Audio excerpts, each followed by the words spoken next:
శ్రీమన్నారాయణీయం 46వ దశకం విశ్వరూప దర్శనము.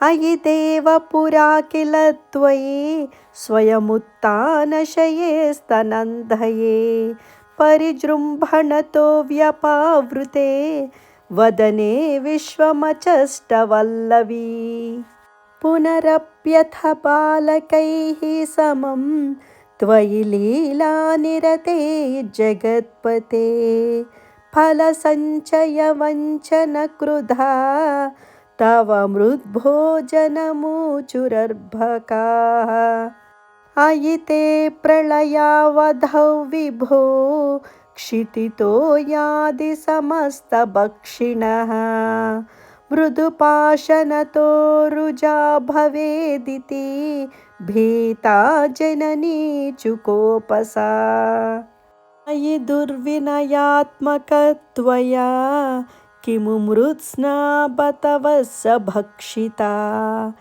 ఇతి మాతృగిరం చిరం విభో వితథాం త్వం ప్రతిజగ్నిషేహసన్ అయి తే సకలైర్వినిశ్చితే విమతిశ్చేత్వదనం విదార్యతాం ఇతి మాతృవిభర్సితో ముఖం వికసత్పద్మనిభం వ్యదారయః అపి మృల్లవదర్శనోత్సుకాం జననీం తాం బహుతర్పయన్నివ పృథివీం నిఖిలాం న కేవలం భువనాన్యప్యఖిలాన్యదీదృశః కుహచిద్వనమంబుధిః క్వచిదభ్రం కుహచిద్రసాతలం మనుజాదనుజా క్వచిత్ సురాదదృశే కిం న తదా త్వదాననే కలశాంబుధిశాయినం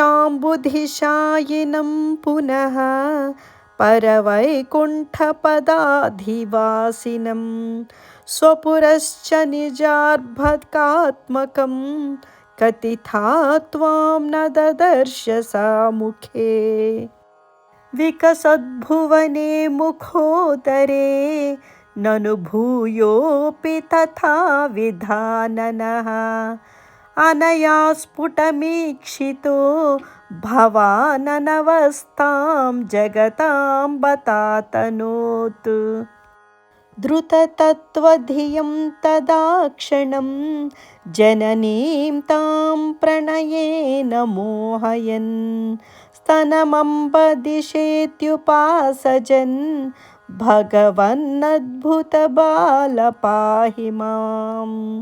విశ్వరూప దర్శనము అను 46వ దశకం సమాప్తం.